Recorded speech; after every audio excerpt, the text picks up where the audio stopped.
Vamos lá. Nessa aula de agora, eu queria falar para você um pouquinho sobre a classificação dos materiais. É muito importante você entender que o material ele precisa ser classificado. Embora a classificação ela vai variar de acordo com o que o seu comprador exige de você. Quanto para mais empresa profissional, pessoas profissionais com CNPJs e empresas, você vendeu esse material, mais eles vão exigir de você, como já foi falado, em quantidade, em qualificação, em classificação, ok? Então, é importante ter em mente que você não pode comprar tudo junto e vender tudo junto. Isso já é algo que você tem que deixar claro para o seu fornecedor. Ensiná-lo a separar. É muito comum no início, quando nós vamos comprar o material, eles quererem misturar tudo. E isso acaba danificando e contaminando alguns materiais. Então é muito importante que você entenda, faça isso e também consiga passar para o seu fornecedor, para aquele que você está comprando o material dele, algumas questões básicas. Por exemplo, papelão não pode molhar, ok? O meu comprador de papelão, por exemplo, ele não pega aqueles rolos de papelão, é bem pesado, mas eles não pegam, e não pegam caixa de ovos. Então nós não podemos pôr isso no meio do papelão quando nós prensamos, certo? Talvez a pessoa que vai comprar o papelão de você, ela não vai ligar, ela não vai se importar que vai esses papelões, que de fato é papelão, né? Então você pode colocar junto.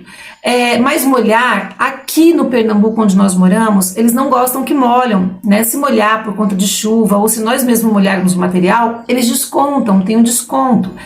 Já existem lugares que quando eles molham de propósito para pesar mais, até uma coisa que não é legal, né? Para pesar mais, e eles não ligam. Tem pessoas que inclusive até aconselhavam meu pai lá em São Paulo a molhar o papelão. Então vai variar muito.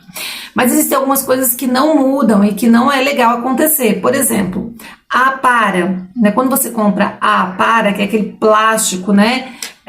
Plástico de mercado, ele não pode vir sujo de óleo, ele não pode vir molhado, ele não pode vir sujo para ela ser limpa, ok?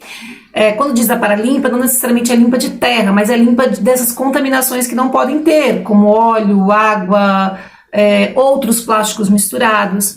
Então eles exigem que esteja limpa, seca e seja só ela para ser comprado com uma apara limpa, que tem um valor maior.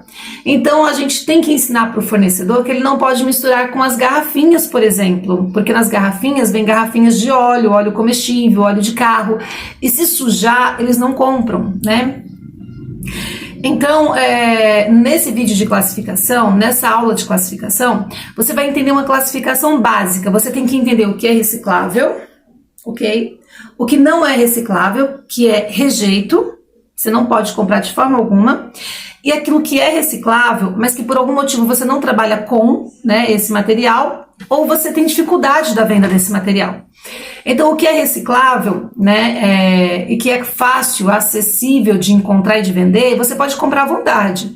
Plástico, PET, balde bacia, garrafinha, PAD, papelão, ferro, alumínio, pode comprar à vontade. É fácil de comprar e é fácil de vender. Aqui na minha região, por exemplo, eu tenho dificuldade de vender vidro, então eu não compro vidro. Eu tenho dificuldade de vender PS, eu não compro PS. Né? Eu tenho dificuldade de vender isopor, eu não compro isopor. Né? O pessoal que compra meu papelão, eles não gostam que vai aquelas caixinhas de leite longa vida dentro, nós não colocamos. Então tem algumas exigências que são feitas pelo próprio comprador. Então é muito interessante quando você fechar um negócio com o comprador, você perguntar como que ele trabalha, como que ele gosta que o material vai, para que você faça, ok? No início, quando nós vendíamos o nosso plástico, o dono da empresa, ele queria que o nosso material ele fosse classificado por material, por categoria, tipo de material e por cor. Então nós temos aí, inclusive vou mandar para vocês aí, né, escrito no final, a classificação dos plásticos, pelo menos os mais vendidos, né, os plásticos recicláveis mais vendidos e comprados, mais fáceis. Vou mandar no final para você, ok? Vou colocar aí para você entender e ler um pouquinho sobre cada material, cada composição do material. Então ele pedia para que a gente separasse, né, por cor, e por material, por categoria, por tipo de produto. Então vamos supor, temos 5 tipos, exemplo, tem mais, né? Mas temos 5 tipos de material: PET, PP, PAD, PVC, PS. Desses 5 tipos de materiais, ele queria que cada um deles fosse separado por cor. Então a gente tinha que colocar os coloridos só em um lugar, os pretos só em outro e os brancos só em outro, ok? Do PP, que é balde, bacia, né, Tupperware, essas coisas, tinha que separar da mesma forma, colorido, preto e branco, certo? E assim sucessivamente todos os materiais. E da PET tem que separar a verde, a branca e a azul.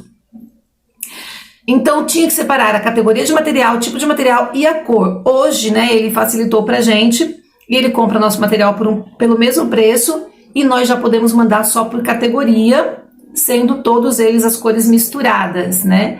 Porém, se eu quiser agregar um valor ao meu material, eu preciso saber como que a empresa ela prefere que eu venda esse material, né? Talvez, se eu perguntar para o meu comprador hoje, se eu classificar ele melhor, né, por cores, não só colorido, mas pegar rosa, vermelho, laranja, amarela, azul, verde e tal, lilás, né? Com certeza para ele vai ser melhor, porque todo esse trabalho é feito na empresa. Então, se eu fizer aqui na minha reciclagem, eu estou adiantando serviço para ele agrega valor ao meu material, ok?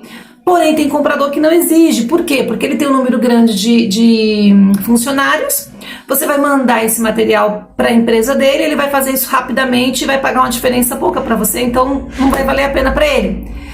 Então é muito importante você entender, né, como que o seu comprador ele quer que o material vá, né? Mas o básico é que você precisa orientar o seu fornecedor, que ele precisa separar ferro com ferro, para não vir ferro com plástico. Por quê? O preço do ferro é muito inferior. Se vir ferro e plástico junto, você tem que pagar o valor do inferior. Então, automaticamente, o fornecedor está perdendo. E não é legal que você dê prejuízo também para o seu fornecedor. Assim como você não gostaria de tomar prejuízo, não é interessante também que você dê prejuízo ao seu fornecedor. Então é legal você orientar. E aí mesmo se ele tiver orientado e ele vir a falhar ou vir a colocar porque ele quer, porque não teve tempo, aí é uma opção dele, ok? Mas é sempre interessante você orientar ao seu fornecedor: olha, coloca ferro com ferro, porque esse produto é inferior a esse produto. E se vir misturado, nós temos que pagar o preço do inferior, porque você não vai perder tempo separando o material dele. E nem vai perder tempo esperando ele separar o material dele. Então já tem que vir separado. Ferro com ferro, papelão com papelão, papel branco com papel branco, que é caderno, livros, ok? Alumínio com alumínio, plástico com plástico. Aí quando chega na sua mão, dependendo do que o seu comprador exige de você, aí você vai fazer uma separação mais minuciosa, ok? Por categoria, por exemplo, a gente compra o plástico tudo misturado, pagamos um valor X. E dentro vem PP, balde bacia, cadeira branca, tanquinho, PAD, PS, vem tudo, ok? Não, só não vem PS, certo? Porque PS a gente não compra. Então, porque aqui nós não temos comprador de PS. Então, o que acontece? Quando chega aqui na reciclagem, os meninos que trabalham conosco, eles fazem a separação desse material por categoria e não mais por cor, porque o meu comprador não exige, certo?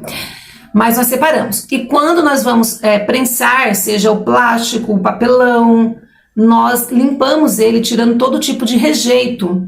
Quer queira, quer não, sempre vem alguma sujeirinha dentro, certo? Precisa ficar de olho. Então, se tem um plástico que eles não compram, o que é considerado rejeito, né? Por exemplo, tem um frasquinho de detergente que ele parece uma PET, ele não é macio, ele é meio que estrala, sabe? Que ele tem uma cor neon. Esse material é considerado rejeito, eles não compram, tem que retirar fora. E às vezes vem um ou outro dentro, a gente deixa passar. Mas para entregar para a empresa, a gente limpa, tira todo esse material que eles não compram, não pode ir junto que eles reclamam. Porém, eles vão ter um pouquinho de paciência, te ensinar uma vez, 2 vezes, mas você precisa aprender e mandar esse material classificado, certo? De acordo com aquilo que eles exigem de você. Lembrando, quanto maior a empresa que você fornecer, maior a cobrança da qualidade, da classificação do produto, certo? Isso aí também você vai aprender um pouquinho na raça, porque de acordo com o que você vai arrumando seus compradores, Você vai perguntando qual a exigência deles e você vai passando para os seus fornecedores também como que você quer o material. De vez em quando a gente precisa dar ser mais maleável com os fornecedores, né? Para a gente comprar tudo e a gente ter um pouquinho do trabalho ali. Como nós que compramos todo o plástico junto, separamos e enviamos e prensamos. Mas é isso, sabe, queridos? De resto, é isso. É uma classificação básica, né? Para que isso? Porque se você levar lixo, rejeito ou plástico que eles não vendem, eles vão descontar da carga ou vão mandar de volta para você refazer. Então é trabalho perdido, é dinheiro perdido, não compensa. Compensa você ter um trabalhinho aí para entender o que eles querem e fazer direitinho de acordo com o que eles querem, tá certo? Isso aí é com relação aos plásticos, né? Ferro, normalmente eu misturo tudo, ferro pesado, ferro leve, mas tem empresas que querem que separa o ferro pesado do ferro leve, né? No papelão nós tiramos apenas a sujeira, não vai papel branco, não vai durex, não vai adesivo, não vai caixa de ovos que meu comprador não compra e nós mandamos só o papelão e prensamos.